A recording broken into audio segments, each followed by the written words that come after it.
Relato do bombeiro Maurício Parra. A noite estava escura e a chuva fina tornava tudo mais frio e sombrio. Quando recebemos o chamado sobre a queda de um avião, sabíamos que seria uma operação difícil. Mas nada nos preparou para o que encontraríamos. Pegamos nossas lanternas e seguimos pelas colinas de La Unión.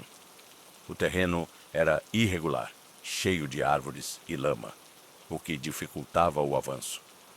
Quando nos aproximamos do local do impacto, a cena era aterrorizante. O avião estava destruído, partido em vários pedaços, e os destroços estavam espalhados pela mata.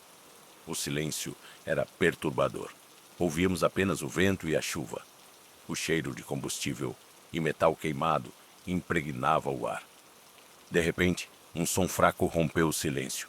Era um gemido, quase um sussurro. Corremos na direção do som e encontramos um homem caído, ferido, mas consciente.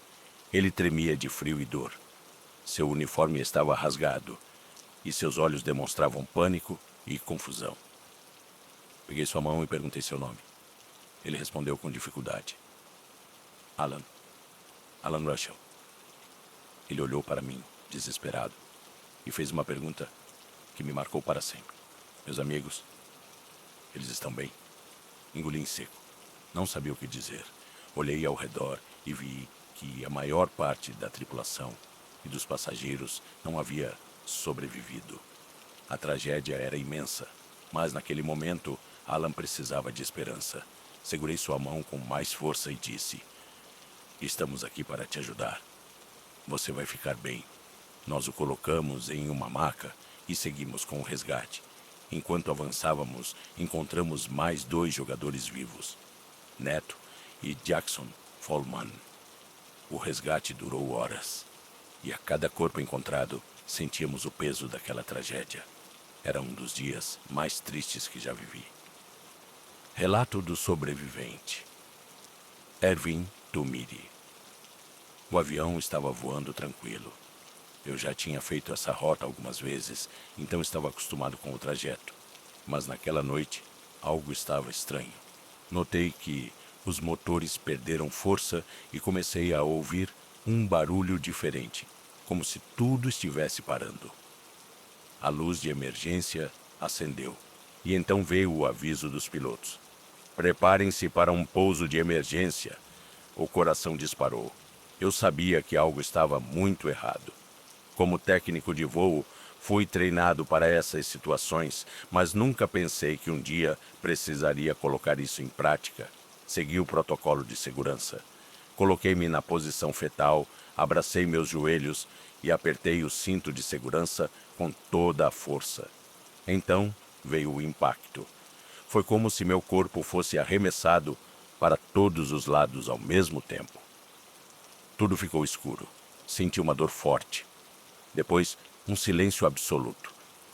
Por alguns segundos, achei que estava morto, mas quando abri os olhos, vi que ainda estava vivo. Havia destroços por todos os lados, o cheiro de combustível no ar e um silêncio assustador. Comecei a ouvir gemidos e respiração ofegante. Eu sabia que havia mais sobreviventes. Gritei por ajuda, mas minha voz saiu fraca. Olhei para o lado e vi corpos caídos, amigos que não estavam mais ali. Tentei me mover, mas a dor era intensa. Fechei os olhos e rezei. Minutos depois, ouvi vozes ao longe. Eram os socorristas. Senti mãos me tocando. Ouvi palavras de conforto. Fui retirado dos destroços e levado para o hospital. Eu estava vivo, mas uma parte de mim havia ficado naquela montanha. Relato do morador Ramiro Jaramillo. Eu estava em casa quando ouvi a notícia. Diziam que um avião tinha caído nas montanhas perto da nossa cidade. Meu coração acelerou. Eu sabia que se houvesse sobreviventes, precisariam de ajuda rápido. Peguei minha lanterna e saí correndo, junto com alguns vizinhos. A subida foi difícil. O terreno estava molhado e escorregadio por causa da chuva. Quando nos aproximamos do local da queda, um frio percorreu minha espinha. A cena era pior do que imaginávamos. O avião estava completamente destruído, com pedaços espalhados por toda parte. Havia corpos no chão, misturados aos destroços. O silêncio era esmagador. Nenhum som de motores, nada, apenas a chuva e o vento. De repente ouvimos um som fraco. Corremos na direção do barulho e encontramos um homem caído entre os destroços. Ele estava tremendo de frio e dor. Pegamos ele no colo e tentamos acalmá-lo. Vai ficar tudo bem. Estamos aqui, dissemos. Ele olhou para nós, com lágrimas nos olhos, e perguntou: Onde estão os outros? Olhei ao redor e senti um nó na garganta. Sabia que a maioria não havia sobrevivido. Mas naquele momento não podia dizer isso. Estamos procurando por eles.